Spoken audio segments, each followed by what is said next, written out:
Hello everyone, welcome to Biozone.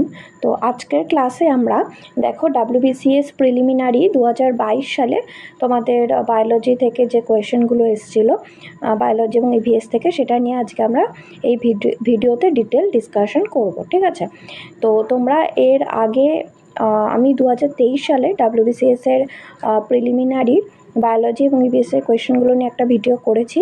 তো তোমরা যারা দেখোনি, আমি এই ভিডিওর ডেসক্রিপশনে সেটা লিঙ্ক দিয়ে দেবো, বা তোমরা এই ভিডিওর আই বাটনে ক্লিক করেও সেই ভিডিওটা দেখতে পারো। আচ্ছা, আর তোমাদের এই যে আমি প্রতিটা কোয়েশ্চেন আলোচনার সাথে সেটা ডিটেল ডিসকাশন তো থাকবেই, প্লাস আরও সেই টপিকটা থেকে আরও কী কী কোয়েশ্চেন হতে পারে, এক্সপেক্টেড কোয়েশ্চেনও কিন্তু আমি বিস্তারিতভাবে আলোচনা করে দেবো। ঠিক আছে, তো তোমাদের এই ভিডিওগুলো তুমি আমাদের ওয়েস্ট বেঙ্গল গভর্নমেন্টের যেগুলো যে যত রকমের এক্সাম হয়, এবং মানে আমি বলতে চাইছি যে এক্সামে তোমার বায়োলজি এবং ইভিএস থেকে কোয়েশ্চেন আসে, তুমি এই ভিডিওগুলো যদি দেখো, তুমি অবশ্যই সেখানে কোয়েশ্চেন কমন পাবে। এমনকি সেন্ট্রালের রেল বা এসএসসি বলো, সেখানেও তুমি কিন্তু বায়োলজি এবং ইভিএসের কোয়েশ্চেন এখান থেকে করে গেলে অবশ্যই কমন পাবে। ঠিক আছে, তো অবশ্যই আমি রেকমেন্ড করব ভিডিওগুলো পরপর দেখো।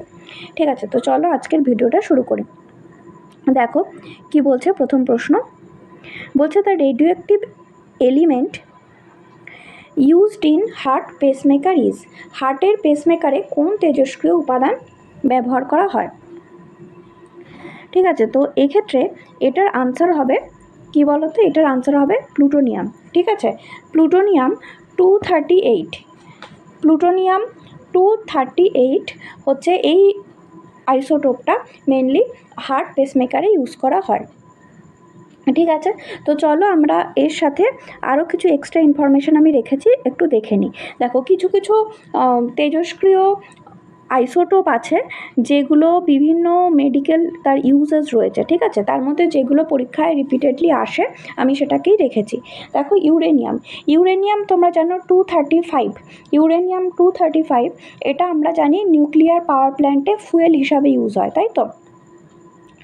আচ্ছা, এছাড়াও এই ইউরেনিয়াম দিয়ে কিন্তু আমাদের ধরো যেগুলো পৃথিবীর যেটা বা অনেক পুরনো পাথরের বয়স নির্ধারণের ক্ষেত্রেও কিন্তু আমরা ইউরেনিয়ামের আইসোটোপ ইউজ করি। ঠিক আছে, রেডিয়াম, দেখো রেডিয়াম, রেডিয়ামটা মেনলি ক্যান্সার থেরাপিতে রেডিয়াম ইউজ হয়। ঠিক আছে, রেডিয়াম মেনলি আমাদের ইউজ হচ্ছে কোথায় না, রেডিয়াম মেনলি আমাদের ইউজ হচ্ছে কিন্তু ক্যান্সার থেরাপিতে রেডিয়াম ইউজ হচ্ছে।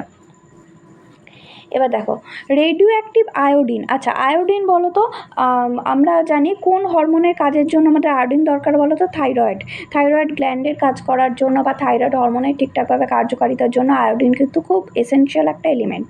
তো তার মানে রেডিও অ্যাক্টিভ আয়োডিন কী হবে, থাইরয়েড গ্ল্যান্ডের ট্রিটমেন্টের জন্য ইউজ হবে।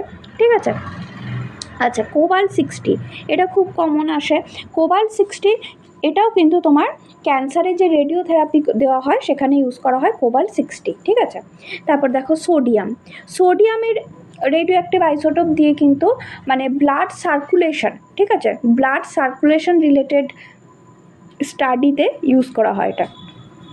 আর তোমরা জানো কার্বন-14, কার্বন-14 যেটা আমরা জানি কি রেডিও কার্বন ডেটিংয়ে এটা ইউজ হয়, মেনলি ফসিল বা ধরো তোমার এরকম প্রাচীন কোনো অর্গ্যানিক মানে জীবাশ্ম টাইপের আর কি জিনিসের বয়স নির্ধারণ করতে আমরা রেডিও কার্বন ডেটিং করি, তোমরা জানো। তো সেটাই হচ্ছে কার্বনের 14 আমরা আইসোটোপ ইউজ করি। ঠিক আছে, তো এগুলোই মেনলি তোমার মানে পরীক্ষায় রিপিটেডলি আসে। তো চলো পরের প্রশ্নে যাওয়া যাক। দেখো কি বলছে, ফাইটোপথোরা পালমিভোরা ইজা, ফাইটোপথোরা পালমিভোরা কি, দেখো এখানে অপশনগুলো রয়েছে যেটা বায়ো পেস্টিসাইড, বায়ো ইনসেকটিসাইড, আর রয়েছে দেখো মাইক্রো হার্বিসাইড বা ফার্স্ট বায়ো হার্বিসাইড। আচ্ছা এখানে অপশানগুলোই না ঠিকঠাক মতো দেওয়া নেই, মানে এখানে অনেকগুলো অপশানকেই তুমি কারেক্ট ধরতে পারো। তো আমি বিষয়টা একটু বলে দিচ্ছি তোমাদের। ফাইটোপথোরা পালমিভোরা এটা মেনলি হচ্ছে একটা মাইক্রো হার্বিসাইড। ঠিক আছে, মানে ছত্রাকজাত আগাছানাশক, এটা এক ধরনের আগাছানাশক অবশ্যই, কিন্তু সেই আগাছানাশকটা যে তৈরি হয় সেটা ছত্রাক জাতীয় অর্গানিজমের থেকে এটা তৈরি হয়, যেটা আগাছা দমন করতে ইউজ হয়। ঠিক আছে, তার মানে এটা ছত্রাকজাত আগাছানাশক। ঠিক, এবার এটা আবার প্রথম এই যে অপশান ডিতে যেটা রয়েছে এটাকে প্রথম বায়ো হার্বিসাইডও বলা হয়, ঠিক আছে। তাহলে এক্ষেত্রে আমি আনসারটা এটা ফার্স্ট বায়ো হার্বিসাইড এটাই নিচ্ছি, ঠিক আছে, ফার্স্ট বায়ো হার্বিসাইড, ঠিক আছে। আচ্ছা, তো চলো পরের প্রশ্নে যাওয়া যাক। দেখো কি বলছে, ELISA test is employed to diagnosis. আচ্ছা, এই কোয়েশ্চেনটা খুব কমন কোয়েশ্চেন। এলাইজা টেস্ট কি মানে কোন রোগ নির্ণয়ের জন্য এলাইজা টেস্ট ইউজ করা হয়? এটা মেনলি হবে তোমার এইডস, ঠিক আছে। এটা মেনলি আনসার হবে কিন্তু অপশন বি, এইডসের অ্যান্টিবডি ডায়াগনোসিস করার জন্য এলাইজা টেস্ট ইউজ করা হয়। আচ্ছা, এবার এই রিলেটেড আমি কিছু এক্সট্রা ইনফরমেশন রেখেছি, সেটা একটু দেখে নাও। দেখো, এইডসের সম্পূর্ণ কথা বা এইডসের ফুল ফর্ম তোমাদের কিন্তু ইম্পর্টেন্ট। দেখো কি রয়েছে, অ্যাকুয়ার্ড ইমিউনো ডেফিসিয়েন্সি সিনড্রোম, ঠিক আছে। এইডসের পুরো কথা কি, A for acquired, I for immuno, D for deficiency, S for syndrome. আচ্ছা, এইডস হয় যে ভাইরাসটার জন্য, সেটার নাম হচ্ছে এইচআইভি ভাইরাস, ঠিক আছে। তাহলে এইডস কিন্তু একটা ভাইরাস ঘটিত রোগ অবশ্যই, এবং ভাইরাসটার নাম কি এইচআইভি। এইচআইভির পুরো কথা কি, হিউম্যান ইমিউনো ডেফিসিয়েন্সি ভাইরাস, ঠিক আছে। আর এই যে এলাইজার যে টেস্টটা করা হচ্ছে, সেই এলাইজা টেস্টের পুরো কথা কি, দেখো, এনজাইম লিঙ্কড ইমিউনোসরবেন্ট অ্যাসে, ঠিক আছে। এটা এলাইজার পুরো কথা, বোঝা গেল। আচ্ছা, এই এইচআইভি ভাইরাসটা কিন্তু একটা আরএনএ ভাইরাস, ঠিক আছে। কি বলছি, এইচআইভি ভাইরাসটা হচ্ছে কিন্তু তোমার একটা আরএনএ ভাইরাস, ঠিক আছে। তাহলে আমাদের এইচআইভি হলো গিয়ে তোমার আরএনএ ভাইরাস, ঠিক। আচ্ছা, আরএনএ ভাইরাস বা এটাকে রেট্রো ভাইরাসও বলা হয়, ঠিক আছে, আরএনএ ভাইরাস বা রেট্রো ভাইরাস। আচ্ছা, আর হচ্ছে তোমাদের এগুলো বলে দিচ্ছে। আচ্ছা, এইচআইভিতে মেনলি এটা কিন্তু আমাদের ইমিউন সিস্টেমকে উইক করে দেয়, ঠিক আছে, যার ফলে কী হয়, অন্যান্য রোগ জীবাণু আক্রমণ করতে পারে এবং তার ফলে মানুষ মারা যেতে পারে, ঠিক আছে। তো যদি তোমাদের এখানে জিজ্ঞেস করে তোমার কোন সিস্টেমকে অ্যাটাক করে, ইমিউন সিস্টেমকে অ্যাটাক করে মেনলি, ইমিউন সিস্টেমের মতো মেনলি দেখো, মেনলি CD4, মেনলি হচ্ছে CD4 প্লাস সেল, ঠিক আছে। সেলটার নাম হচ্ছে CD4 প্লাস সেল, ঠিক আছে। এই সেলটাকে মেনলি অ্যাটাক করে। এটা কী বলো তো, এটা অ্যাকচুয়ালি টি হেল্পার সেল। মানে দেখো, আমাদের মেনলি তোমার এইচআইভি ভাইরাসটা আমাদের অ্যাটাক করে হচ্ছে ডাব্লিউবিসিকে। আমাদের যে ইমিউন সিস্টেম আমি বলছি, তার মানে কি আমাদের ইমিউনিটি কে দেয়, ডাব্লিউবিসি দেয়, হোয়াইট ব্লাড সেল দেয়, তাই তো, শ্বেত রক্তকণিকা। এই এইচআইভি ভাইরাস কী করে, শ্বেত রক্তকণিকাগুলোকে মেরে ফেলে, যার ফলে আমাদের ইমিউন সিস্টেম উইক হয়ে যায়, ঠিক আছে। এবারে এই শ্বেত রক্তকণিকার মধ্যেও এক ধরনের যে শ্বেত রক্তকণিকা রয়েছে, যেটাকে আমরা বলছি এই যে CD4 টি লিম্ফোসাইট, ঠিক আছে, CD4 টি লিম্ফোসাইট বা CD4 টি হেল্পার সেল, ঠিক আছে। লিম্ফোসাইট মানেই হচ্ছে ডাব্লিউবিসি, এক ধরনের লিম্ফোসাইট হচ্ছে এক ধরনের ডাব্লিউবিসি। তো সেইটার আরও পার্টিকুলারলি যদি তোমাকে বলে, তুমি দেখবে নয় CD4 অপশানে থাকবে, নাহলে টি হেল্পার সেল অপশানে থাকবে, ঠিক আছে। এই CD4 টি হেল্পার লিম্ফোসাইটকে বা ডাব্লিউবিসিকে এইচআইভি মেরে ফেলে, যার ফলে আমাদের ইমিউন সিস্টেম উইক হয়ে যায়, বোঝা গেল।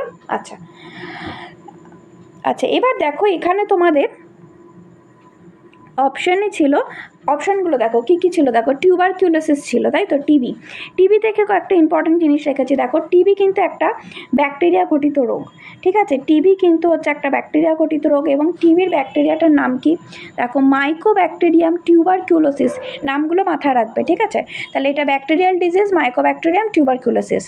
এবং এই যে ব্যাকটেরিয়াটা কিন্তু ব্যাসিলাস ব্যাকটেরিয়া, ঠিক আছে। যদি জিজ্ঞেস করে কী প্রকৃতির ব্যাকটেরিয়া, এটা হচ্ছে ব্যাসিলাস ব্যাকটেরিয়া। মানে ব্যাকটেরিয়াটাকে দেখতে কেমন, রডের মতো, রড শেপেড,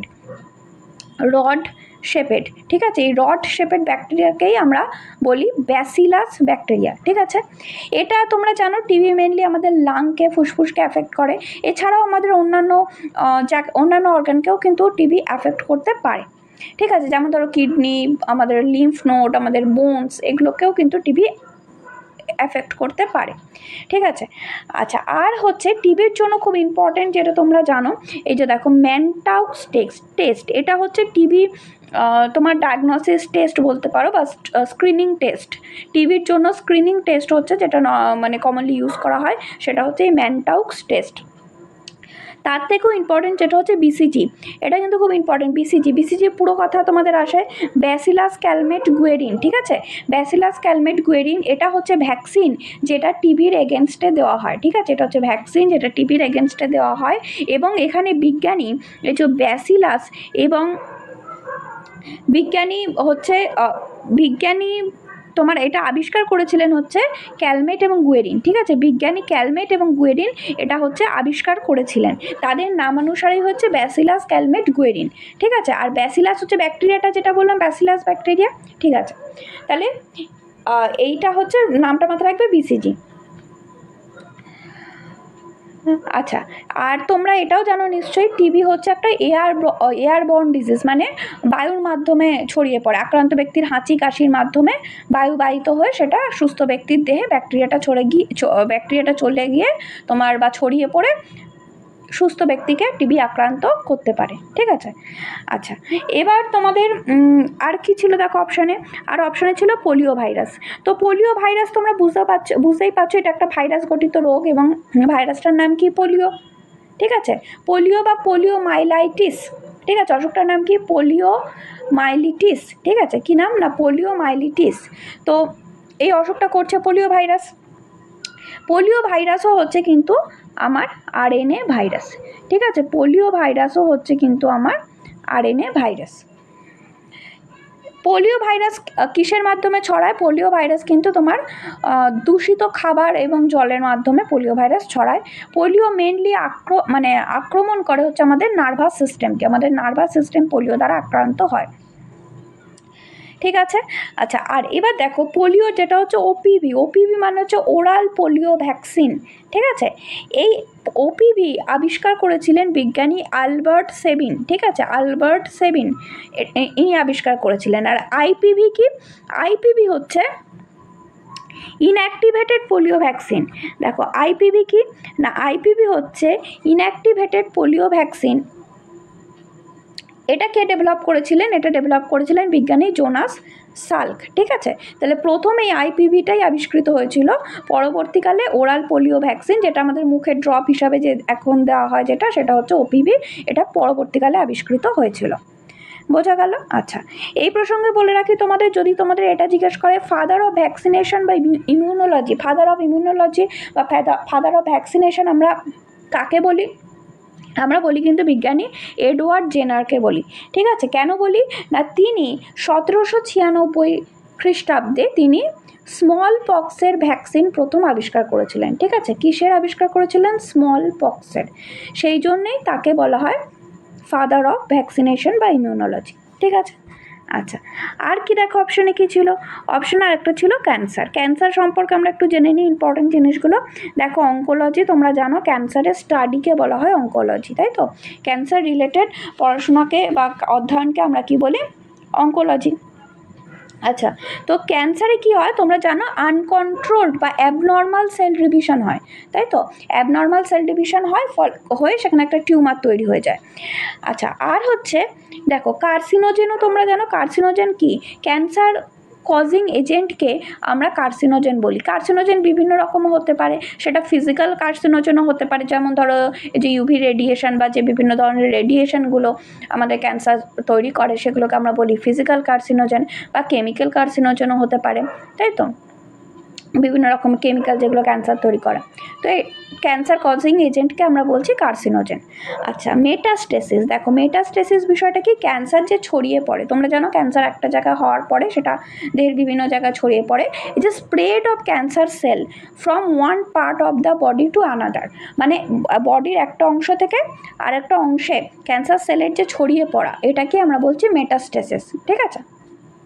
আচ্ছা, তাহলে বোঝা গেল। তাহলে দেখো আমি এইগুলো ইম্পর্টেন্ট, প্রতিটা তোমাদের যেখানে যে পয়েন্টগুলো আমি বললাম এগুলো কিন্তু রিপিটেডলি পরীক্ষায় আসে, ঠিক আছে। তো এগুলো একটু মাথায় রাখবে। তো চলো পরের প্রশ্নে যাওয়া যাক। দেখো কি বলছে, which of the following is an aquatic fern? এইগুলোর মধ্যে অ্যাকোয়াটিক ফার্ন কোনটা?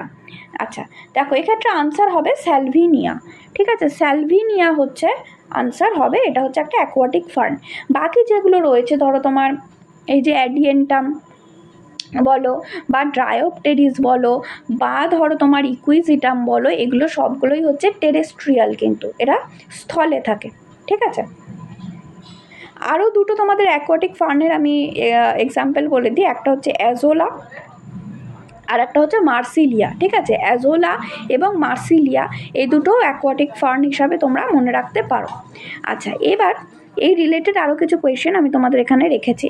দেখো, প্রথম কথা হচ্ছে, দেখো আমাদের প্লান্ট কিংডমকে আমরা যদি দেখি, তোমরা জানো আমাদের প্লান্ট কিংডমের মধ্যে কী কী রয়েছে। প্রথমে অ্যালগি রয়েছে বা শৈবাল রয়েছে।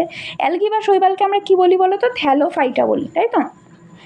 কী বলি আমরা? থ্যালোফাইটা বলি। কেন না, এদের বডিটা হচ্ছে থ্যালাস লাইক। থ্যালাস লাইক মানে কি? পাতার মতো। এদের দেহকে তুমি মূল কাণ্ড পাতায় বিভেদিত করতে পারবে না, এই জন্য এদেরকে আমরা বলি থ্যালোফাইটা। এবার শৈবালের পর আমাদের কি আসে? ব্রায়োফাইটা আসে। ঠিক আছে, ব্রায়োফাইটা। ব্রায়োফাইটা থেকে একটা ইম্পর্টেন্ট কোয়েশ্চেন আসে, সেটা হচ্ছে তোমার উদ্ভিদ রাজ্যের উভচর কাকদের বলা হয় amphibians of the plant kingdom. ঠিক আছে, উদ্ভিদ রাজ্যের উভচর কিন্তু আমরা এই ব্রায়োফাইটাকে বলি। কেন বলি না, ব্রায়োফাইটা কিন্তু স্থলে জন্মায়, টেরেস্ট্রিয়াল কিন্তু এরা, কিন্তু এদের মানে তুমি বলতে পারো রিপ্রোডাকশনের জন্য কিন্তু জলের প্রয়োজনীয়তা হয়। তাহলে এরা স্থলে থাকছে, কিন্তু যেহেতু এদের জল প্রয়োজন, এই জন্য এদেরকে আমরা বলছি অ্যাম্ফিবিয়ান্স অফ প্লান্ট কিংডম। ঠিক আছে, আচ্ছা, এই ব্রায়োফাইটের দেহও কিন্তু প্রকৃত মূল কাণ্ড পাতায় বিভেদিত নয়। এর পরিবর্তে এদের দেহে তুমি দেখতে পারো রাইজয়েড। রাইজয়েডটা কি? মূলের মতো একটা অংশ যেটা ব্রায়োফাইটের দেহে দেখা যায়, সেটাকে আমরা বলি রাইজয়েড। ঠিক আছে, কলিড কি? কাণ্ডের মতো যে অংশটা তুমি ব্রায়োফাইটার দেহে দেখতে পাবে সেটা হচ্ছে কলিড। আর ফাইলিড কি? পাতার মতো যে অংশ তুমি ব্রায়োফাইটার দেহে দেখতে পাবে সেটা হচ্ছে ফাইলিড। ঠিক আছে, আচ্ছা, এই দুটো ইম্পর্ট্যান্ট ব্রায়োফাইটার ক্ষেত্রে। আচ্ছা, এবার টেরিডোফাইটা। টেরিডোফাইটার মধ্যেই তুমি জানো যেগুলো আমরা বলি ফার্ন জাতীয় উদ্ভিদ টেরিডোফাইটা, আর ব্রায়োফাইটা ছিল মস জাতীয় উদ্ভিদ। তাহলে টেরিডোফাইটা বা ফার্ন জাতীয় উদ্ভিদের সবথেকে ইম্পর্ট্যান্ট যেটা, টেরিডোফাইটাকে আমরা বলি ভাস্কিউলার ক্রিপ্টোগ্যামস। ভাস্কিউলার ক্রিপ্টোগ্যামস মানে কি? ভাস্কিউলার মানে হচ্ছে ভাস্কিউলার বান্ডিল এদের আছে। ভাস্কুলার বান্ডিল মানে কি? Xylem phloem. মানে টেরিডোফাইটাতে প্রথম জাইলেম ফ্লোয়েম দেখা যায়। এর আগে থ্যালোফাইটা, ব্রায়োফাইটাতে কিন্তু কোনো জাইলেম ফ্লোয়েম ছিল না। তাহলে টেরিডোফাইটার প্রথম যেহেতু জাইলেম ফ্লোয়েম দেখা গেল, এদেরকে আমরা বলছি ভাস্কুলার প্ল্যান্ট। আর ক্রিপ্টোগ্যামস মানে কি? ক্রিপ্টোগ্যামস মানে অপুষ্পক উদ্ভিদ। যে উদ্ভিদে ফুল হয় না, বীজ হয় না, তাদেরকে আমরা বলি অপুষ্পক উদ্ভিদ। তাহলে আমরা জানি থ্যালোফাইটা, ব্রায়োফাইটা এবং টেরিডোফাইটা, এই তিনটাই হচ্ছে কিন্তু আমাদের ক্রিপ্টোগ্যামস বা অপুষ্পক উদ্ভিদ। ঠিক আছে, এই জন্য আমরা টেরিডোফাইটাকে তাহলে কি বলছি? ভাস্কিউলার ক্রিপ্টোগ্যামস। বোঝা গেল? আচ্ছা, তাহলে এবার ফেনেরোগ্যামস কারা? ফেনেরোগ্যামস মানে হচ্ছে সপুষ্পক উদ্ভিদ। যে সমস্ত উদ্ভিদে ফুল হয়, বীজ হয়, তাদেরকে আমরা বলছি ফেনেরোগ্যামস। আচ্ছা, ফেনেরোগ্যামসের মধ্যে আমাদের পরে জিমনোস্পার্ম আর পরে হচ্ছে অ্যাঞ্জিওস্পার্ম। জিমনোস্পার্ম মানে হচ্ছে যারা হচ্ছে ব্যক্তবীজী উদ্ভিদ। ব্যক্তবীজী উদ্ভিদ মানে কি? জিমনোস্পার্ম মানে হচ্ছে এদের যে বীজগুলো, এই বীজটা কিন্তু ফলের মধ্যে আবদ্ধ থাকে না। ঠিক আছে, তো এই জন্য এদেরকে আমরা বলছি ব্যক্তবীজী উদ্ভিদ। আর অ্যাঞ্জিওস্পার্মটা কি জানো? অ্যাঞ্জিওস্পার্ম হচ্ছে গুপ্তবীজী উদ্ভিদ। মানে যে এদের যে বীজটা থাকে, সেই বীজটা কি হয়? ফলের মধ্যে আবদ্ধ থাকে। ঠিক আছে, তাহলে জিমনোস্পার্ম মানে কি বললাম? জিমনোস্পার্ম মানে হচ্ছে যারা ব্যক্তবীজী উদ্ভিদ, মানে যাদের বীজটা ফলের মধ্যে আবদ্ধ থাকছে না। ঠিক আছে, তাহলে জিমনোস্পার্মের উদাহরণ কী হবে বলো তো? সাইকাস, পাইনাস, পাইন গাছ যেটা, সাইকাস, পাইনাস বা পাইন গাছ এগুলো। আর অ্যাঞ্জিওস্পার্মের উদাহরণ কী হবে? আম, জাম, তোমরা আশেপাশে তোমরা যা দেখো, মানে যে সমস্ত উদ্ভিদের বীজটা তাদের ফলের মধ্যে আবদ্ধ থাকে বা লুকানো অবস্থায় থাকে, ওই জন্য এদেরকে আমরা বলছি গুপ্তবীজী উদ্ভিদ। ঠিক আছে, আবার তোমরা এটাও তো জানো যে অ্যাঞ্জিওস্পার্ম দু রকমের হয়, একবীজপত্রী উদ্ভিদ আর দ্বিবীজপত্রী উদ্ভিদ, যেটাকে আমরা কি বলি? মনোকট আর ডাইকট। একবীজপত্রী উদ্ভিদ বা মনোকটের উদাহরণ কি বলতো? ধান গাছ, গম গাছ, এগুলো হচ্ছে আমাদের মনোকট বা একবীজপত্রী উদ্ভিদ উদাহরণ। আর দ্বিবীজপত্রী উদ্ভিদের উদাহরণ কী হবে? আমাদের আম হবে, মটর গাছ হবে, এগুলো হচ্ছে আমাদের দ্বিবীজপত্রী উদ্ভিদ বা ডাইকটের উদাহরণ। ঠিক আছে, আচ্ছা, আর একটা তোমাদের বলবো, এই যে টেরিডোফাইটাতেই কিন্তু প্রথম এদের দেহ কিন্তু প্রকৃত মূল কাণ্ড পাতায় বিভেদিত। একদম তুমি মানে খুব ভালোভাবে এদের দেহকে তুমি মূল কাণ্ড পাতায় বিভেদিত করতে পারবে, যেটা প্রথম টেরিডোফাইটায় দেখা গেল। ঠিক আছে, আগে আমরা পড়লাম মস এবং ব্রায়োফাইটার দেহ প্রকৃত মূল কাণ্ড পাতায় বিভেদিত ছিল না। ঠিক আছে, আচ্ছা, আর একটা জিনিস তোমাদের বলবো, এই যে আমি বললাম না একবীজপত্রী উদ্ভিদ, মানে যেটাকে আমরা কি বলছি? মনোকট বলছি, তাই তো? মনোকট বলছি, যাদের একবীজপত্রী উদ্ভিদ হচ্ছে মনোকট আর দ্বিবীজপত্রী উদ্ভিদ হচ্ছে ডাইকট। ঠিক আছে, তাহলে এই যে মনোকটের ক্ষেত্রে এদের পাতাতে আমরা প্যারালাল ভেনেশন দেখতে পাই। ঠিক আছে, মানে পাতাতে যে শিরাবিন্যাসটা তুমি দেখতে পাও সেটা হচ্ছে সমান্তরাল শিরাবিন্যাস, তুমি প্যারালাল বা সমান্তরাল শিরাবিন্যাস দেখতে পাও এই মনোকট বা একবীজপত্রী উদ্ভিদের ক্ষেত্রে, মানে ধান গম এদের ক্ষেত্রে। আর ডাইকট মানে দ্বিবীজপত্রী উদ্ভিদ, যেমন আম মটর, এদের ক্ষেত্রে পাতাতে তুমি জালিকাকার বা রেটিকুলেট ভেনেশন দেখতে পাবে। জালিকাকার শিরাবিন্যাস ডাইকট বা দ্বিবীজপত্রী উদ্ভিদের ক্ষেত্রে তুমি দেখতে পাবে। ঠিক আছে, তাহলে দেখো এগুলো আমি মোটামুটি প্লান্ট কিংডম থেকে যেগুলো ইম্পর্ট্যান্ট আসার মতো কোয়েশ্চেনগুলো আমি বলে দিলাম। ঠিক আছে, তো চলো পরের প্রশ্নে যাওয়া যাক। দেখো কি বলছে, which one of the following animal is known as a living fossil. তো লিভিং ফসিল আমরা কাদের বলি? দেখো এখানে আনসার হবে, এখানে যেগুলো দেওয়া রয়েছে তার মধ্যে অ্যান্সার হবে হচ্ছে পেরিপেটাস। ঠিক আছে, পেরিপেটাসকে আমরা বলি লিভিং ফসিল। এবার এর রিলেটেড যেগুলো এক্সট্রা ইনফরমেশনগুলো আমরা একটু দেখে নিই। আচ্ছা আগে বলো তো লিভিং ফসিল মানে কি? লিভিং ফসিল মানে হচ্ছে এমন একটা অর্গানিজম যেটার মধ্যে খুব বেশি তুমি বলতে পারো যার মধ্যে খুব বেশি ইভলিউশনারি চেঞ্জেস আসেনি, মানে তার পূর্বপুরুষকে যেরকম দেখতে ছিল তাকে অনেকটাই সেরকমই দেখতে আছে এবং সে এখনো অবধি কিন্তু বেঁচে আছে। ঠিক আছে, তার যারা আরও ধরো রিলেটিভ বা আরও তার সাথে আরও যে সমস্ত ধরো অন্যান্য অর্গানিজমরা ছিল তার মতো, তারা হয়তো অবলুপ্ত হয়ে গেছে, কিন্তু সে এখনো অবধি বেঁচে আছে এবং তার মধ্যে খুব বেশি ইভলিউশনারি চেঞ্জেস আসেনি। এরকম অর্গানিজমকে আমরা লিভিং ফসিল বলি। ঠিক আছে, এবার এই লিভিং ফসিলের একটা তো আমি তোমাকে বললাম পেরিপেটাস, এছাড়াও আরও যেগুলো পরীক্ষায় আসতে পারে বা আসার মতো সেগুলো আমরা একটু দেখে নিই। দেখো কি বলছে, লিভিং ফসিল হিসাবে সাইকাস, এই যে আমি এইমাত্র বললাম সাইকাস কি এক ধরনের জিমনোস্পার্ম। ঠিক আছে, সাইকাস, এই যে গিঙ্কো বাইলোবা এটাও এক ধরনের জিমনোস্পার্ম বা ব্যক্তবীজী উদ্ভিদ। ঠিক আছে, গিঙ্কো বাইলোবা। লিমুলাস মানে যেটাকে আমরা রাজ কাঁকড়া বলি, লিমুলাস। ল্যাটিমেরিয়া এটা এক ধরনের ফিশ, এই যে দেখো কোলিয়াকান্থ ফিশ, ল্যাটিমেরিয়া হচ্ছে এক ধরনের ফিশ। তাহলে এগুলো সবই হচ্ছে লিভিং ফসিলের উদাহরণ হিসাবে তুমি মাথায় রাখতে পারো। ঠিক আছে, আচ্ছা, আর লিমুলাসকে আমরা রাজ কাঁকড়া বলি বা লিমুলাসের আরেকটা নাম হচ্ছে হর্স শু ক্র্যাব। ঠিক আছে, হর্স শু ক্র্যাব। ঠিক আছে, তাহলে এগুলো হচ্ছে লিভিং ফসিল। আচ্ছা এবার হচ্ছে কানেক্টিং লিঙ্ক। দেখো এইটাও তোমাদের পরীক্ষায় আসে, তোমরা দেখেছো কানেক্টিং লিঙ্ক মানে কি বলো তো? এমন একটা অর্গানিজম যেটা দুটো ডিফারেন্ট ফাইলামের বা দুটো ডিফারেন্ট গ্রুপের অ্যানিম্যালের বৈশিষ্ট্য তুমি ওই একটা অ্যানিম্যালের মধ্যেই দেখতে পাবে, মানে ওই একটা অ্যানিম্যাল দুটো ডিফারেন্ট গ্রুপকে কানেক্ট করছে, ওই জন্য আমরা তাকে বলছি কানেক্টিং লিঙ্ক। তো এরকম এক্সাম্পল কি হতে পারে? দেখো এই যে পেরিপেটাস কিন্তু কানেক্টিং লিঙ্ক হিসাবেও কাজ করে। পেরিপেটাস যেমন আমরা পড়লাম এটা লিভিং ফসিল, এটা কিন্তু কানেক্টিং লিঙ্ক হিসাবেও কাজ করে এবং এটা তুমি বলতে পারো পেরিপেটাস হচ্ছে অ্যানিলিডা এবং আর্থ্রোপোডা। ঠিক আছে, অ্যানিলিডা এবং আর্থ্রোপোডা এই দুটোর মধ্যে কানেক্টিং লিঙ্ক হিসাবে কিন্তু পেরিপেটাস কাজ করে। বাই দুটো গ্রুপেরই ক্যারেক্টার, দুটো ফাইলামেরই ক্যারেক্টার পেরিপেটাস শো করে। ঠিক আছে, এছাড়াও আরও কিছু কানেক্টিং লিঙ্ক দেখে নাও, যেমন হচ্ছে আর্কিওপটেরিক্স। ঠিক আছে, আর্কিওপটেরিক্স হচ্ছে তোমার কার মধ্যে কানেক্টিং লিঙ্ক? আর্কিওপটেরিক্স হচ্ছে রেপটাইল এবং বার্ডসের মধ্যে কানেক্টিং লিঙ্ক হচ্ছে আর্কিওপটেরিক্স। তারপর দেখো কি রয়েছে ল্যাটিমেরিয়া, এই যে এইমাত্র আমরা পড়লাম ল্যাটিমেরিয়া হচ্ছে ফিশ আর অ্যাম্ফিবিয়ান্সের মধ্যে কানেক্টিং লিঙ্ক হচ্ছে ল্যাটিমেরিয়া। ঠিক আছে, লাংফিশও হচ্ছে তোমার ফিশ এবং অ্যাম্ফিবিয়ান্সের মধ্যে কানেক্টিং লিঙ্ক হচ্ছে লাংফিশ।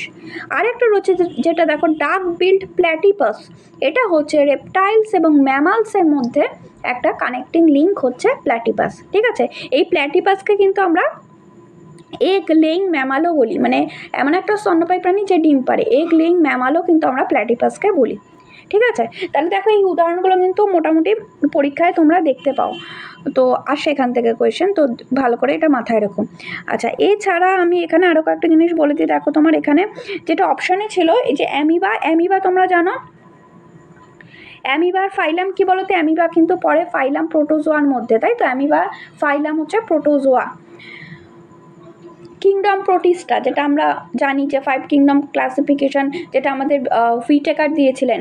হুইটেকারের দেওয়া যে 5 কিংডম ক্লাসিফিকেশনের মধ্যে 5টা কিংডম কি মনেরা, প্রোটিস্টা, ফাঙ্গি, প্ল্যান্টি এবং অ্যানিমেলিয়া, তাই তো। মনেরার মধ্যে সমস্ত ব্যাকটেরিয়ারা পড়ে।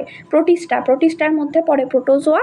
সেই প্রোটোজোয়ার মধ্যেই প্রোটিস্টা কিংডমের মধ্যে প্রোটোজোয়া ফাইলাম, সেই প্রোটোজোয়া ফাইলামের মধ্যে পড়ছে অ্যামিবা, ঠিক আছে। আর ফাঙ্গি তো মানে বুঝতেই পারছো ছত্রাক, আর প্ল্যান্টি মানে তার মধ্যে সমস্ত প্লান্টসরা পড়ে, অ্যানিমেলিয়া মানে তার মধ্যে সমস্ত অ্যানিমালসরা পড়ে।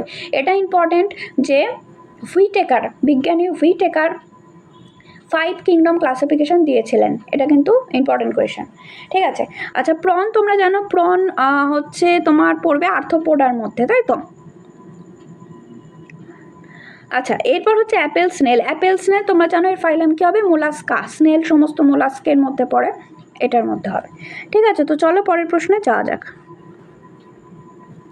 দেখো কি বলছে, the vitamin which helps in clotting of blood is called. Blood ক্লটিংয়ে হেল্প করে কোন ভিটামিন? আচ্ছা, এক্ষেত্রে আনসার হবে, আগে আনসারটা বলে দিই, দেখো ভিটামিন কে। ভিটামিন কে হচ্ছে আমাদের ব্লাড ক্লটিংয়ে হেল্প করে। আচ্ছা বলো তো কোন এলিমেন্ট ব্লাড ক্লটিংয়ে হেল্প করে? এটা তো ভিটামিন হলো ভিটামিন কে। আর যদি তোমাকে জিজ্ঞেস করে কোন এলিমেন্ট হেল্প করে ব্লাড ক্লটিংয়ে, সেক্ষেত্রে আনসার কী হবে বলো তো?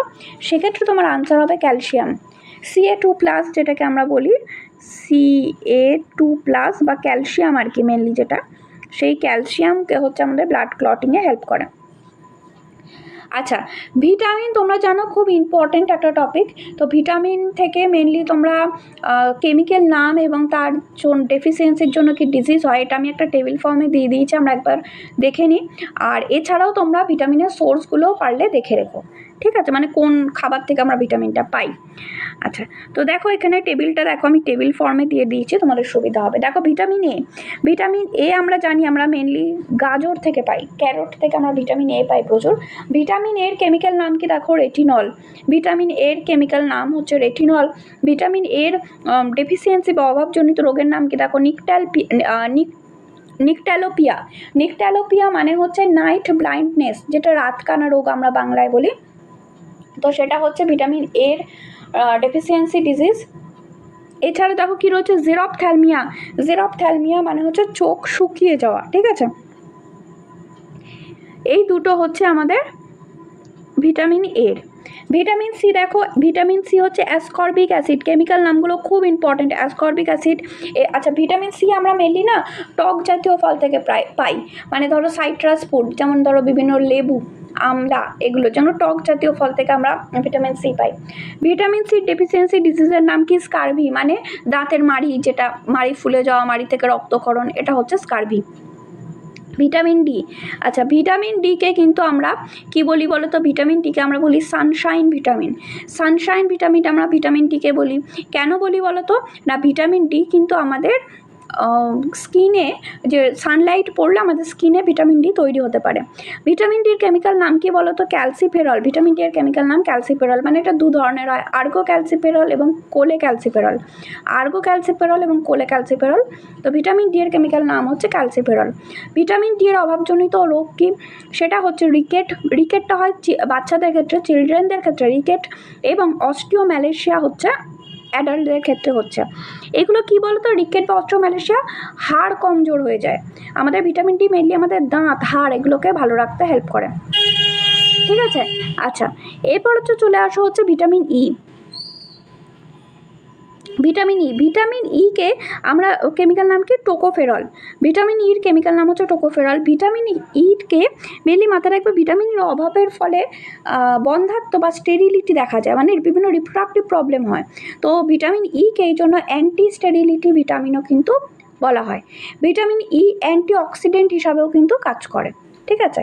ভিটামিন কে দেখো কেমিক্যাল নাম হচ্ছে ফাইলোকুইনন। ভিটামিন কে এর কেমিক্যাল নাম হচ্ছে ফাইলোকুইনন। ভিটামিন কে তো মেন আমি বলেই দিলাম যে ব্লাড মানে রক্ত জমাট বাঁধতে ভিটামিন কে হেল্প করে, এই জন্য এটাকে অ্যান্টি হ্যামারেজিক ভিটামিনও কিন্তু বলা হয়, ঠিক আছে। আচ্ছা, তো ডেফিসিয়েন্সি ডিজিজ তো বুঝতেই পারছো কী হবে যদি এর অভাব থাকে, তাহলে কী হবে, ব্লিডিংটা হতে থাকবে, রক্ত জমাট বাঁধবে না, ঠিক আছে, হ্যামারেজ বা ব্লিডিং দেখা দেবে, ঠিক আছে। আচ্ছা, এবার চলে আসো vitamin B. Vitamin beta,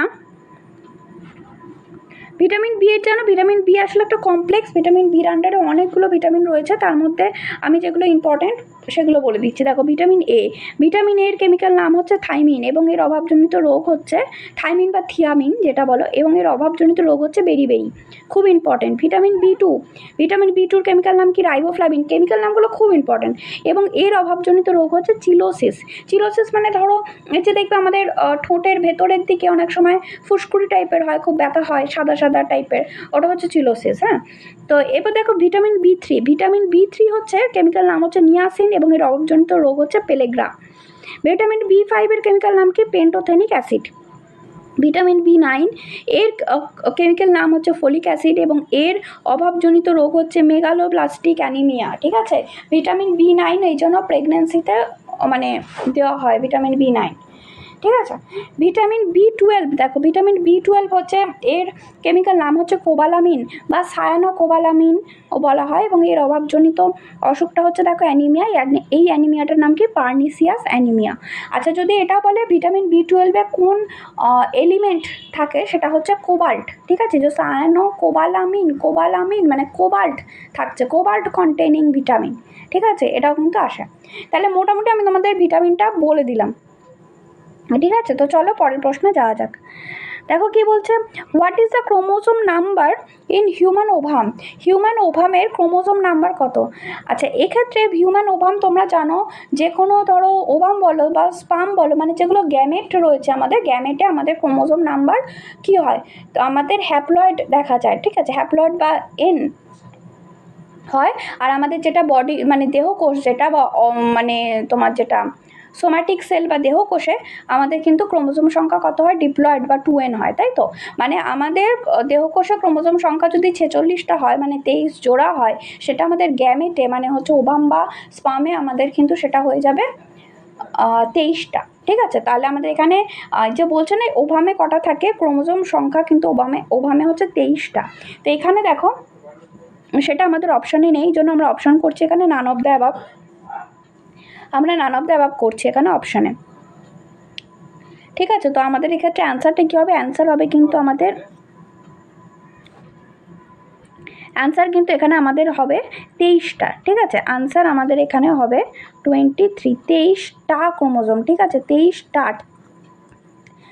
number of chromosome হচ্ছে 23টা, ঠিক আছে। আর আমাদের বডি কোষে থাকে 23 জোড়া, আমাদের দেহকোষ বা বডি কোষে থাকছে 23 জোড়া বা 46টা, ক্লিয়ার। আচ্ছা, আর তো তোমরা জানো যে আমাদের ওভামে 23টা থাকবে, স্পামে 23টা থাকবে, ওভাম এবং স্পামের ফার্টিলাইজেশনের পর যে জাইগোট তৈরি হবে সেখানে আবার ক্রোমোজোম সংখ্যা হয়ে যাবে 46টা, বা তুমি বলতে পারো জাইগোট কিন্তু ডিপ্লয়েড হয়। স্পাম আর ওভাম হচ্ছে হ্যাপ্লয়েড, কিন্তু জাইগোট কিন্তু হয় ডিপ্লয়েড, ঠিক আছে। আচ্ছা, আর এই জায়গাটাতে আমি আরও কয়েকটা জিনিস একটু তোমাদের বলে দিই। দেখো, এই তিনটে একটু মাথায় রাখবে, যে টার্নার সিনড্রোম, ক্লাইনেফেল্টার সিনড্রোম আর ডাউন সিনড্রোম। দেখো, টার্নার সিনড্রোমের জিনোটাইপ, এটাই তোমাদের আসে জিনোটাইপটা। টার্নার সিনড্রোম মেনলি ফিমেলদের ক্ষেত্রে দেখা যায়। টার্নার সিনড্রোমে দেখো জিনোটাইপটা খুব ইম্পর্টেন্ট, মাথায় রাখবে 44A মানে অটোজোম, ঠিক আছে, মানে হচ্ছে অটোজোম মানে হচ্ছে তোমার যেটা হচ্ছে তোমার দেহ ক্রোমোজোম, ঠিক আছে, মানে বডি সেলে আমাদের যে ক্রোমোজোমটা থাকছে সেটাকে আমরা বলছি অটোজোম। তো সেটা হচ্ছে 44টা। আর দেখো কি হচ্ছে এক্সও, ঠিক আছে, তার মানে এদের মানে ধরো একটা এক্স ক্রোমোজোম থাকছে না, ঠিক আছে, ও মানে হচ্ছে নেই, নেগেটিভ আর কি। ধরো একটা এক্স ক্রোমোজোম থাকছে না, তাহলে তুমি বলতে এদের ক্রোমোজোমের সংখ্যা কটা হলো, আমাদের এখানে 44টা, আর এখানে একটা এক্স ক্রোমোজোম, মানে আমাদের কিন্তু এখানে 45টা হচ্ছে আমাদের ক্রোমোজোম হয়ে যাচ্ছে, যেটা আমাদের নর্মাল 46টা থাকার কথা, টার্নার সিনড্রোমে হয়ে যাচ্ছে কিন্তু 45টা, ঠিক আছে। ক্লাইনেফেল্টার সিনড্রোম, দেখো এই ক্লাইনেফেল্টার সিনড্রোম এটা মেলদের এফেক্ট করে, এবং এখানে দেখো 44A মানে দেখো অটোজোম 44টা রয়েছে, আর দেখো সেক্স ক্রোমোজোম রয়েছে XXY, ঠিক আছে, XXY। তাহলে এখানে আমাদের ক্রোমোজোমের সংখ্যা কটা হয়ে যাচ্ছে বলো তো? 44টা অটোজোম। আর দেখো 45, 46, 47, তাহলে এখানে আমাদের হয়ে যাচ্ছে 47টা টোটাল নাম্বার অফ ক্রোমোজোম, যেটা আমাদের নর্মালে থাকার কথা কটা? 46টা, ঠিক আছে। আচ্ছা, ডাউন সিনড্রোম কেন হয় যদি তোমাকে জিজ্ঞেস করে, বলবে ডাউন সিনড্রোমটা হচ্ছে ট্রাইজোমি অফ 21st ক্রোমোজোম, 21তম ক্রোমোজোমের ট্রাইজোমির জন্য ডাউন সিনড্রোমটা হয়। এবং ডাউন সিনড্রোমেও ক্ষেত্রেও কিন্তু টোটাল ক্রোমোজোমের সংখ্যা হয়ে যায় 47, তাই তো? 46টা নর্মাল, আর ট্রাইজোমি মানে কি? একটা এক্সট্রা কপি। 21তম ক্রোমোজোমের কী হয়? দুটো কপি তো নর্মালি থাকবে, মানে আমাদের সমস্ত ক্রোমোজোমে, আমাদের বডিতে সমস্ত ক্রোমোজোমে দুটো করে কপি রয়েছে, তাহলে 21তম ক্রোমোজোমে দুটো কপি তো নর্মাল থাকবেই, প্লাস যেহেতু ট্রাইজোমি হয়েছে মানে আরও একটা এক্সট্রা কপি আছে, ওই জন্য আমাদের বডিতে ডাউন সিনড্রোমের ক্ষেত্রে টোটাল ক্রোমোজোম নাম্বারটা হয়ে যাচ্ছে 47, ঠিক আছে। আচ্ছা, তো চলো পরের প্রশ্নে যাওয়া যাক। দেখো কি বলছে, sea horse is sea horse কি? বা সমুদ্র ঘোড়া কি? সমুদ্র ঘোড়া হচ্ছে, এটা এক ধরনের মাছ, ঠিক আছে, ফিশেস, অ্যান্সার হবে ফিশেস বা মাছ, ঠিক আছে। আচ্ছা, আর এদেরকে হিপ্পোক্যাম্পাস বলা হয়। সি হর্স বা হিপ্পোক্যাম্পাস জেনাস, এদের জেনাসটার নাম হচ্ছে হিপ্পোক্যাম্পাস। এটা এক ধরনের বনি ফিশ, ঠিক আছে। তো চলো পরের প্রশ্নে যাওয়া যাক। দেখো কি বলছে, the power house of the cell. এটা খুব সোজা কোয়েশ্চেন, তোমরা জানো, খুব common question. Power house of the cell কাকে বলা হচ্ছে? মাইটোকন্ড্রিয়াকে বলা হচ্ছে power house of the cell. এবার এখানে আমি কয়েকটা তোমাদের ইম্পর্টেন্ট এক্সট্রা ইনফরমেশন দিয়ে দিচ্ছি। Power house of the cell মাইটোকন্ড্রিয়াকে কেন বলা হচ্ছে? না, মাইটোকন্ড্রিয়া হচ্ছে এটিপি তৈরি করছে, ঠিক আছে। মাইটোকন্ড্রিয়া আমাদের এটিপি তৈরি করছে। এটিপি পুরো কথা কি? এটিপি পুরো কথা হচ্ছে adenosine triphosphate, ATP, adenosine triphosphate. এই এটিপিকে আমরা বলি energy currency of the cell. সেলের এনার্জি কারেন্সি বলা হয় এটিপিকে। মাইটোকন্ড্রিয়ায় যেহেতু এটিপি তৈরি করছে, এই জন্য মাইটোকন্ড্রিয়াকে আমরা বলছি সেলের পাওয়ার হাউস, ঠিক আছে। মাইটোকন্ড্রিয়া হচ্ছে একটা ডবল মেমব্রেন অর্গানেলি, মানে এটা দ্বিপর্দা বিশিষ্ট একটা অঙ্গাণু, এবং এর যে ভেতরের পর্দাটা, মানে একটা বাইরের পর্দা ভেতরের পর্দা, দুটো পর্দা থাকবে মাইটোকন্ড্রিয়া, ভেতরের পর্দাটা ফোল্ড হয়ে যায় এবং গিয়ে তৈরি করে কি? ক্রিস্টি। মানে তোমাকে প্রশ্ন আসতে পারে যে ক্রিস্টি কোথায় দেখা যায়, ঠিক আছে, ক্রিস্টি দেখা যায় মাইটোকন্ড্রিয়া। এবং সেটা আসলে কি না, সেটা হচ্ছে মাইটোকন্ড্রিয়ার ইনার মেমব্রেনের বা ভেতরের পর্দার ফোল্ডিং, সেটাকেই আমরা ক্রিস্টি বলছি। আচ্ছা, মাইটোকন্ড্রিয়াকে কিন্তু আমরা এছাড়া মাইটোকন্ড্রিয়াতে অক্সিজোম দেখা যায়। যদি তোমাকে এটাও প্রশ্ন করে অক্সিজোম দানা কোথায় দেখা যায়, এগুলো হচ্ছে এক ধরনের নব লাইক বা দানার মতো স্ট্রাকচার, যেটাও তোমার এই মাইটোকন্ড্রিয়ার ভেতরের মেমব্রেন বা ইনার মেমব্রেন বা ক্রিস্টিতে উপস্থিত থাকে। সেই অক্সিজোমও কিন্তু দেখা যাচ্ছে মাইটোকন্ড্রিয়াতে, ঠিক আছে। আচ্ছা, আর মাইটোকন্ড্রিয়াকে আমরা কিন্তু কি বলি বলো তো? সেমি অটোনোমাস অর্গানালি বলি। কেন না, মাইটোকন্ড্রিয়াতে নিজস্ব ডিএনএ আছে, নিজস্ব আরএনএ আছে, এবং মাইটোকন্ড্রিয়াতে 70S প্রকৃতির রাইবোজোমও দেখা যায়, ঠিক আছে। যেহেতু মাইটোকন্ড্রিয়াতে ডিএনএ, আরএনএ এবং 70S প্রকৃতির রাইবোজোম রয়েছে, এই জন্য মাইটোকন্ড্রিয়াকে আমরা বলছি সেমি অটোনোমাস অর্গানালি। এরকম মাইটোকন্ড্রিয়ার মতো আরেকটা অর্গানালি আছে, সেটা হচ্ছে ক্লোরোপ্লাস্ট। ক্লোরোপ্লাস্টের মধ্যেও কিন্তু, ক্লোরোপ্লাস্টেরও কিন্তু নিজস্ব ডিএনএ, আরএনএ এবং 70S রাইবোজোম থাকার জন্য এরা কিছুটা নিজস্ব প্রোটিন তৈরি করতে পারে, ঠিক আছে। এই জন্য এদেরকে আমরা বলছি সেমি অটোনোমাস অর্গানালি। এবং অবশ্যই মাইটোকন্ড্রিয়া এবং ক্লোরোপ্লাস্টের যে ডিএনএটা রয়েছে, এই ডিএনএটা কিন্তু সার্কুলার ডিএনএ, ঠিক আছে। আচ্ছা, আর এবার দেখো লাইসোজোম যে ব্যাপারটা রয়েছে, লাইসোজোমকে কি বলি আমরা? লাইসোজোমকে বলি suicidal bag of the cell, suicidal bag বলি। কেন বলি না, এর মধ্যে ডাইজেস্টিভ এনজাইম বা হাইড্রোলাইটিক এনজাইম থাকছে, যেটা প্রয়োজন পড়লে সেলকে মেরে ফেলতে পারে বা ডাইজেস্ট করে ফেলতে পারে। এই জন্য আমরা লাইসোজোমকে সুইসাইডাল ব্যাগ বলছি। এবং লাইসোজোম কিন্তু সিঙ্গেল মেমব্রেন অর্গানালি, মানে একক পর্দা বিশিষ্ট একটা অঙ্গাণু, ঠিক আছে। আচ্ছা, নিউক্লিয়াসকে তোমরা জানো, নিউক্লিয়াস হচ্ছে একটা দ্বিপর্দা বিশিষ্ট অঙ্গাণু, নিউক্লিয়াস। আচ্ছা, নিউক্লিয়াস আবিষ্কার করেছিলেন কোন বিজ্ঞানী? নিউক্লিয়াস আবিষ্কার করেছিলেন রবার্ট ব্রাউন বলে একজন বিজ্ঞানী নিউক্লিয়াস আবিষ্কার করেছিলেন। এবং তোমরা জানো সেলের সব কিছুই কন্ট্রোল করে নিউক্লিয়াস, তো কন্ট্রোল সেন্টার আমরা বলতে পারি নিউক্লিয়াসকে, সেলের কন্ট্রোল সেন্টার। এর মধ্যে ডিএনএ থাকছে, আমাদের যেটা জেনেটিক ম্যাটেরিয়াল সেটা থাকছে। আচ্ছা, আরেকটা জিনিস তোমরা জানো নিউক্লিয়াসের মধ্যে কি থাকছে, নিউক্লিয়াসের মধ্যে নিউক্লিওপ্লাজম থাকছে, তারপর ধরো নিউক্লিয়ার এনভেলপ থাকছে এবং নিউক্লিওলাস থাকছে। এই যে নিউক্লিওলাস, এই নিউক্লিওলাস কিন্তু আরএনএ তৈরি করে, ঠিক আছে। কি তৈরি করে? নিউক্লিওলাস তৈরি করে আরএনএ। এই আরএনএর থেকেই কিন্তু তৈরি হয়, বা এই আরএনএ রাইবোসোম তৈরিতে হেল্প করে, ঠিক আছে। তাহলে যদি তোমাকে প্রশ্ন করে আরএনএ কে তৈরি করে, বলবে নিউক্লিওলাস আরএনএ তৈরি করে, ঠিক আছে। মানে নিউক্লিয়াসের মধ্যে অবস্থিত যে নিউক্লিওলাস, সেই নিউক্লিওলাস আরএনএ তৈরি করে, যেটা আবার এই আরএনএ থেকে রাইবোসোম তৈরি হয়, ঠিক আছে। আচ্ছা, আর একটা যেটা তোমাদের অপশানে রয়েছে ডিএনএ। দেখো ডিএনএ রিলেটেড আমি কয়েকটা ইম্পর্টেন্ট ইনফরমেশন রেখেছি। দেখো ডিএনএ তোমরা জানো, এগুলো ডিএনএ আরএনএ এগুলো সবই নিউক্লিক অ্যাসিড, বা মানে কি হচ্ছে অনেকগুলো নিউক্লিওটাইড নিয়ে ডিএনএ বা আরএনএটা তৈরি হয়। তো ডিএনএর এই যে নিউক্লিওটাইড কি দিয়ে তৈরি হয়, দেখো নিউক্লিওটাইড তৈরি হয় পেন্টোজ সুগার থাকে, একটা নাইট্রোজেন বেস থাকে, আর ফসফেট গ্রুপ থাকে। তাহলে যদি বলে নিউক্লিওটাইড কী কী নিয়ে তৈরি হয়, পেন্টোজ সুগার, নাইট্রোজেন বেস এবং ফসফেট গ্রুপ। এবার যদি তোমাকে বলে নিউক্লিওসাইড, এটা আমি কি বলছি নিউক্লিওটাইড, যদি নিউক্লিওসাইড বলে তাহলে নিউক্লিওটাইড যা যা নিয়ে গঠিত হচ্ছে এর মধ্যে থেকে যদি আমি ফসফেট গ্রুপটাকে বাদ দিয়ে দিই, তাহলে যেটা থাকে সেটাই হচ্ছে নিউক্লিওসাইড। মানে নিউক্লিওসাইডে শুধু পেন্টোজ সুগার আর নাইট্রোজেন বেস থাকবে, ঠিক আছে। আচ্ছা, তোমরা জানো ডিএনএর ক্ষেত্রে পেন্টোজ সুগারটা হচ্ছে কীরকম, ডিঅক্সি রাইবোজ সুগার, আর আরএনএর ক্ষেত্রে এটাই কীরকম না রাইবোজ সুগার, ঠিক আছে। আর তোমরা জানো নাইট্রোজেন বেস দু রকমের হয়, একটা হচ্ছে পিউরিন আর একটা হচ্ছে পিরিমিডিন, ঠিক আছে। পিউরিন এই যেমন অ্যাডেনিন গুয়ানিন এরা দুজন হচ্ছে পিউরিন, এবং পিরিমিডিন কোনটা, সাইটোসিন আর থাইমিনকে বা ইউরাসিলকে আমরা বলছি পিরিমিডিন। আচ্ছা, থাইমিন থাকে হচ্ছে ডিএনএতে এবং আরএনএতে এই থাইমিনের পরিবর্তে কী থাকে না ইউরাসিল থাকে, বোঝা গেল। তাহলে দেখো এগুলো প্রতিটাই কিন্তু ইম্পর্ট্যান্ট। আচ্ছা, আরেকটা জিনিস তোমাকে বলবো, এই যে অ্যাডেনিন A+T, মানে অ্যাডেনিন থাইমিনের সাথে দুটো হাইড্রোজেন বন্ড দ্বারা যুক্ত হয় A+T। আরেকটা দেখা যায় হচ্ছে আমাদের G+C, মানে কি গুয়ানিন সাইটোসিনের সাথে তিনটে হাইড্রোজেন বন্ড দ্বারা যুক্ত হয়, ঠিক আছে। এটা হচ্ছে কমপ্লিমেন্টারি বেস পেয়ারিং যেটা, ঠিক আছে, বোঝা গেল। আচ্ছা, আর হচ্ছে যদি বলে ডিএনএর যে ডবল হেলিক্যাল স্ট্রাকচার সেটা কে আবিষ্কার করেছিলেন, বিজ্ঞানী ওয়াটসন এবং ক্রিক আবিষ্কার করেছিলেন ডিএনএর ডবল হেলিক্যাল স্ট্রাকচার, ঠিক আছে, বোঝা গেল এই অবধি, ঠিক আছে। তো চলো পরের প্রশ্নে যাওয়া যাক।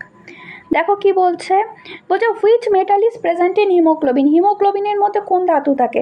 আচ্ছা, হিমোগ্লোবিনের তো খুব সোজা প্রশ্ন, হিমোগ্লোবিনের মধ্যে আমরা জানি লোহা থাকে, আয়রন বা লোহা থাকছে হিমোগ্লোবিনের মধ্যে। আচ্ছা, এছাড়া আমি আরও কয়েকটা জিনিস ইম্পর্টেন্ট বলে দিই এই প্রসঙ্গে। দেখো যদি বলে ক্লোরোফিলের মধ্যে কোন মেটাল থাকে, ক্লোরোফিলের মধ্যে কিন্তু আমাদের থাকছে ম্যাগনেশিয়াম, ক্লোরোফিলের মধ্যে আমাদের থাকছে ম্যাগনেশিয়াম। যদি বলি হিমোসায়ানিন, হিমোসায়ানিন হচ্ছে এক ধরনের রঞ্জক তুমি বলতে পারো, যেটা বিভিন্ন ইনভার্টিব্রেটের মধ্যে দেখা যায়, যেমন আর্থ্রোপোডের মধ্যে তুমি দেখতে পারো হিমোসায়ানিন, ঠিক আছে। এই হিমোসায়ানিনও হচ্ছে মানে হিমোগ্লোবিনের মতোই, মানে অক্সিজেন ক্যারি করতে হেল্প করে। এটা বিভিন্ন আর্থ্রোপোড এবং মোলাস্কার ক্ষেত্রে দেখতে পাও হিমোসায়ানিন। তো হিমোসায়ানিনে যে মেটালটা থাকে সেটা হচ্ছে কপার, ঠিক আছে। হিমোসায়ানিনে যে মেটালটা থাকছে সেটা হচ্ছে কপার। আর যদি বলি ইনসুলিন, ইনসুলিনে কোন মেটাল থাকছে, ইনসুলিনে মেটালটা থাকছে যেটা, সেটার নাম হচ্ছে জিঙ্ক, Zn বা জিঙ্ক, বোঝা গেল, এগুলো মাথায় রাখবে। আচ্ছা, হিমোগ্লোবিন তোমরা জানো আমাদের হিমোগ্লোবিন আরবিসি বা লোহিত রক্তকণিকার মধ্যে থাকছে, এবং এই হিমোগ্লোবিন থাকার জন্যই আমাদের ব্লাডের রং লাল হচ্ছে, ঠিক আছে। হিমোগ্লোবিন হচ্ছে কি, এটা একটা রেসপিরেটরি পিগমেন্ট, মানে কি হচ্ছে এটা অক্সিজেন পরিবহনে সাহায্য করছে। আর হিমোগ্লোবিনে মধ্যে কি থাকছে, গ্লোবিন প্রোটিন, প্রোটিনটা কি গ্লোবিন প্রোটিন, এবং আমাদের অ্যাডাল্টের ক্ষেত্রে হিমোগ্লোবিনে 4টে polypeptide chain, globin protein, protein মানে কি পলিপেপটাইড চেন নিয়েই তো তৈরি হবে, তো 4টে পলিপেপটাইড চেন নিয়ে কিন্তু এটা গঠিত হয়, ঠিক আছে। তো চলো পরের প্রশ্নে যাওয়া যাক। দেখো কি বলছে, which part of human I has the maximum refractive index. তো এক্ষেত্রে তোমাদের আনসার হবে লেন্স, লেন্সের রিফ্র্যাক্টিভ ইন্ডেক্স এখানে যে অপশানগুলো রয়েছে তার মধ্যে ম্যাক্সিমাম, ঠিক আছে। তো চলো পরের প্রশ্নে যাওয়া যাক। কি বলছে, which among the following is present in refrigerator, রেফ্রিজারেটরে কোনটা থাকে। দেখো এখানে আনসার হবে ক্লোরোফ্লোরোকার্বন বা CFC, এটা হচ্ছে তোমার রেফ্রিজারেটরের মধ্যে দেখতে পাওয়া যায়, ঠিক আছে, তো চলো পরের প্রশ্ন যাওয়া যায়। কি বলছে, which one of the following animal is not worm blooded, কি নয় বলেছে, ঠিক আছে, ওয়ার্ম ব্লাডেড নয় কিন্তু আমাকে বলেছে, দেখো নট বলেছে, ঠিক আছে। তো দেখো কি বলছে, সেটা হচ্ছে তোমার অপশানগুলো দেখো, এখানে তোমার আনসার হবে যে অপশানগুলো দেওয়া রয়েছে তার মধ্যে আনসার হবে তোমার টোড, ঠিক আছে, আনসার হবে টোড। কারণ দেখো আমাদের এই যে হেন, টাইগার, ব্যাট এরা হচ্ছে ওয়ার্ম ব্লাডেড বা এরা হচ্ছে উষ্ণ রক্তের, কিন্তু টোড হচ্ছে আমাদের শীতল রক্তের প্রাণী। দেখো ওয়ার্ম ব্লাডেড বা এর আরও যে নামগুলো রয়েছে দেখে নাও, ওয়ার্ম ব্লাডেড বা এন্ডোথার্মিক বা হোমিওথাম, কি বলছে, ওয়ার্ম ব্লাডেড বা এন্ডোথার্মিক বা হোমিওথাম, এরা কি মেনলি ওয়ার্ম ব্লাডেড হচ্ছে আমরা বার্ড এবং ম্যামালের ক্ষেত্রে আমরা ওয়ার্ম ব্লাডেড দেখতে পাই, মানে আমাদের পাখি মানে পক্ষী আর স্তন্যপায়ীরাই হচ্ছে উষ্ণ রক্তের প্রাণী বা গরম রক্তের প্রাণী বা ওয়ার্ম ব্লাডেড তুমি বলতে পারো, বা এই ওয়ার্ম ব্লাডেড অ্যানিমালদেরই আমরা হোমিওথার্ম বলি বা এদেরকেই আমরা এন্ডোথার্ম বলি। এরা মেনলি কী করে বলো তো, এরা একটা কনস্ট্যান্ট বডি টেম্পারেচার বজায় রাখতে পারে, মানে দেখবে আমাদের বডির যে ইন্টারনাল টেম্পারেচার যেটা 98 ডিগ্রি ফারেনহাইট মতো তুমি বলতে পারো, তো এই যে 98.6 ডিগ্রি ফারেনহাইট, তো এই যে টেম্পারেচারটা, এই টেম্পারেচারটা আমাদের গরমকালেও আমাদের বডির ভেতরে টেম্পারেচার এটাই থাকে, শীতকালেও এটাই থাকে, এরম নয় যে গরমকালে বেড়ে যায় শীতকালে কমে যায়। এই উষ্ণ রক্ত বা গরম রক্তের প্রাণীদের মেন বৈশিষ্ট্যটাই হচ্ছে এটা, মানে তাদের বডি টেম্পারেচারটা কনস্ট্যান্ট থাকে। কিন্তু এই ধরো শীতল রক্তের প্রাণীদের ক্ষেত্রে এদের কি হয়, এদের বডি টেম্পারেচারটা বাইরের পরিবেশের অনুযায়ী চেঞ্জ হয়, মানে শীতকালে এদের বডির ভেতরে টেম্পারেচার কমে যায়, গরমকালে এদের বডির ভেতরে টেম্পারেচার বেড়ে যায়, ঠিক আছে। এবং এই জন্যই কোল্ড ব্লাডেড অ্যানিমালকে আমরা কি বলছি, একটোথার্ম বলছি, বা এর আরেকটা নাম কি পয়কিলোথার্ম, ঠিক আছে, কি বলছি, পয়কিলোথার্ম, বোঝা গেল। আচ্ছা আচ্ছা, তো কোল্ড ব্লাডেড অ্যানিমাল কারা হবে বলো তো, তোমার ফিশ হবে, অ্যাম্ফিবিয়া হবে, রেপটিলিয়া হবে, এরা সবাই হচ্ছে কোল্ড ব্লাডেড অ্যানিমাল, ঠিক আছে। তো চলো পরের প্রশ্নে যাওয়া যাক। দেখো কি বলছে, দ্য ফার্স্ট ট্রান্সজেনিক ক্রপ ওয়াজ, প্রথম ট্রান্সজেনিক ক্রপ কোনটা, এক্ষেত্রে আনসার হবে তোমার টোবাকো।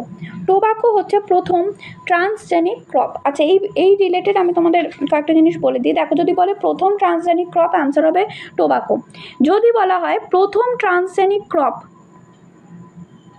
যেটা কমার্শিয়ালি তৈরি করা হয়েছিল এবং কনজিউম করা হয়েছিল, মানে যেটা খাবার হিসাবে ফুড প্রোডাক্ট হিসাবে কমার্শিয়ালি তৈরি করা হয়েছিল, এরম একটা ট্রান্সজেনিক ক্রপের নাম যদি তোমায় জিজ্ঞেস করে তখন কিন্তু তোমার হবে এই যে টমেটো, ফ্লেভার স্যাভার টমেটো, এটা হচ্ছে প্রথম কমার্শিয়ালি তৈরি করা হয়েছিল এবং ফুড প্রোডাক্ট হিসাবে এটাকে খাওয়া হয়েছিল, ঠিক আছে। সেরকম ট্রান্সজেনিক ক্রপ যদি তোমাকে জিজ্ঞেস করে আনসার হবে টমেটো। আর যদি জিজ্ঞেস করে ইন্ডিয়াতে প্রথম ট্রান্সজেনিক ক্রপ কোনটা গ্রো করা মানে কাল্টিভেট করা হয়েছিল, সেটার আনসার হবে তোমার বিটি কটন, ঠিক আছে। আচ্ছা আরেকটা হচ্ছে দেখো যে গোল্ডেন রাইসটাও হচ্ছে এক ধরনের তোমার ট্রান্সজেনিক ক্রপ, এবং গোল্ডেন রাইসে মেনলি এটা কি করা হয় বলো তো, এটা মানে গোল্ডেন রাইসের মধ্যে ভিটামিন এ খুব বেশি পরিমাণে থাকে, এটা মেনলি ভিটামিন এর ডেফিসিয়েন্সিকে মানে কমানোর জন্য এই গোল্ডেন রাইস ভালো আর কি, মানে উপকারী। তো এর মধ্যে মেনলি যদি বলে গোল্ডেন রাইসের ভেতরে মেনলি কী থাকে, গোল্ডেন রাইস এনরিচড উইথ কিসে সমৃদ্ধ গোল্ডেন রাইস, বলবে ভিটামিন এ, ঠিক আছে। তো চলো দেখো কি বলছে পরের প্রশ্ন, বলছে fermentation ability of yeast is due to, ইস্টের যে এই যে সন্ধান যে ক্ষমতাটার জন্য দায়ী কোন এনজাইম, ঠিক আছে।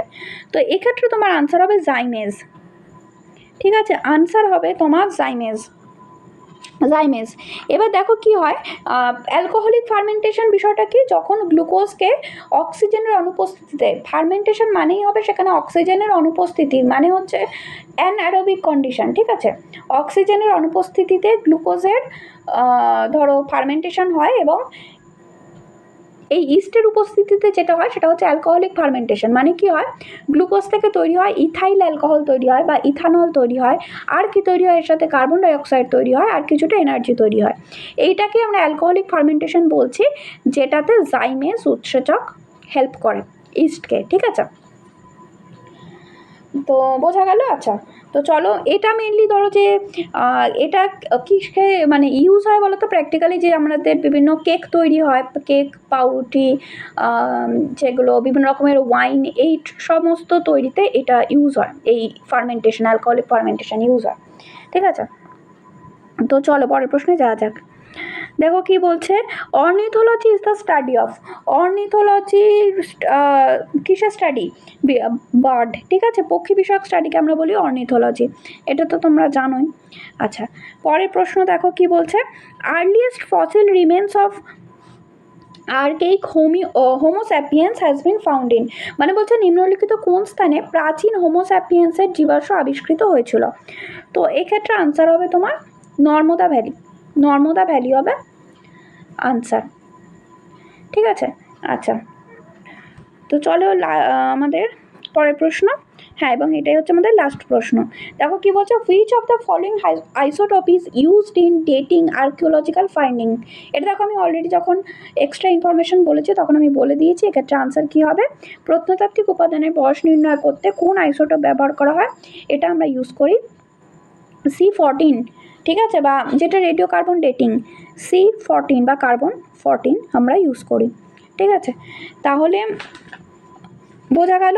আচ্ছা, তাহলে তোমাদের 2022 সালে এই কটাই মোটামুটি বায়োলজির কোয়েশ্চেন ছিল। তো আশা করি তোমাদের বুঝতে পেরেছো তোমরা ক্লাসটা। তোমাদের যদি ক্লাসটা হেল্পফুল মনে হয় ভিডিওটাকে লাইক করো, অবশ্যই চ্যানেলটাকে সাবস্ক্রাইব করো, এবং এই ভিডিওগুলো ভালো করে দেখো। আমার মনে হয় তোমাদের যে কোনো এক্সামের ক্ষেত্রে বায়োলজির কোয়েশ্চেন তোমরা নিশ্চয়ই কমন পাবে, ঠিক আছে। Thank you.